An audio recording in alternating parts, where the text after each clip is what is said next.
Hello, hello. Welcome to the day 7 of Grow Your Email List Challenge for e-commerce businesses. We are almost halfway through. Can you believe that? And I am just so excited for this opportunity to help you to grow your list with the email marketing. Today, we are going to be focusing on actually how to promote your lead magnets or the pages, the landing pages that we were talking about in the previous lessons in the blog post and collect the subscribers via the blog post.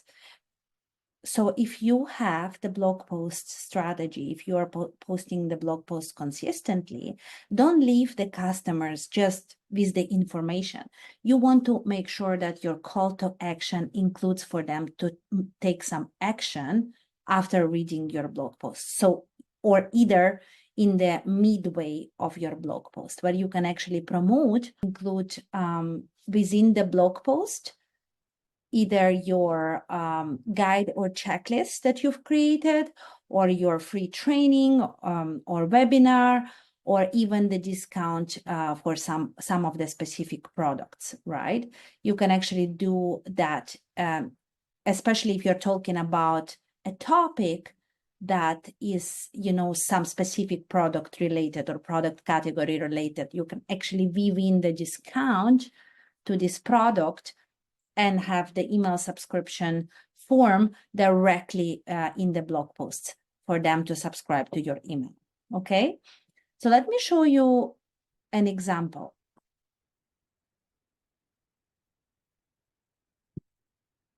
So here is my WordPress blogs, okay, for Nazen, for example. And let me just open one of them quickly and show you how you can actually edit your blog post to include the call to actions, okay? I'm using the tools such as Elementor to draft my blog posts in. You can even draft directly in WordPress here, but I'm using the Elementor. So let me just go to Elementor and show you how you can link your landing page URLs to your checklist or to your training or whatever else you've created in the blog post.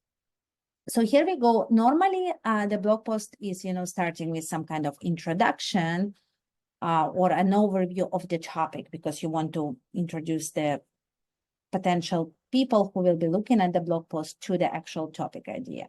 So then you go into the body of the text. And in this particular blog post, I'm talking about the oil cleansing method in skincare, okay?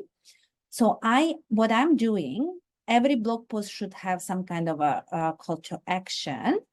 What I'm doing here is I am, introducing them to the method and linking my products in the blog posts as well, so they can learn more about the products that are actually suitable for this particular type of oil cleansing. But what you can do as you go through the blog post, somewhere in the middle of the text, you can add an image with your landing page photo. Let me just see. Let me just go to Canva. And I will just create an image for your lead magnet. So for example,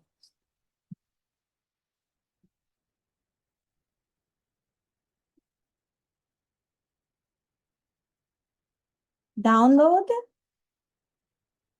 free skincare guide here. So you just design the image in Canva that is really, really simple.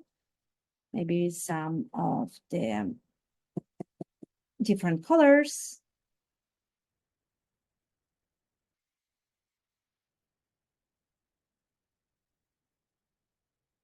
Let's make it bigger so they can actually see the call to action, and we add maybe an arrow.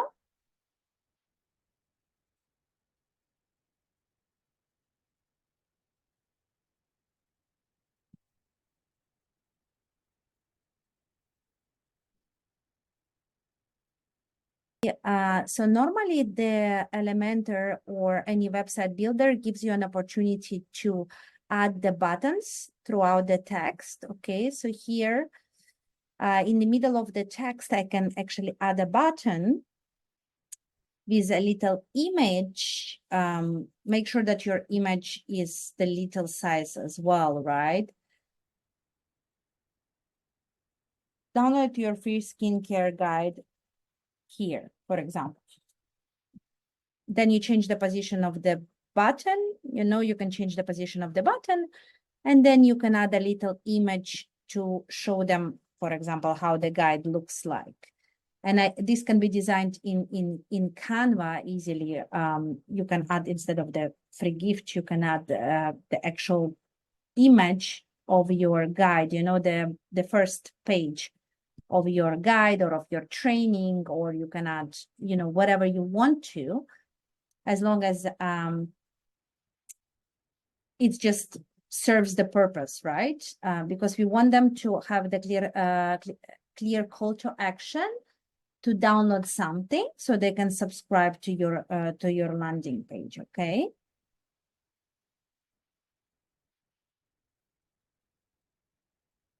So I want to download it in like really smaller size, because we need to ensure that our images are very small in size for the website.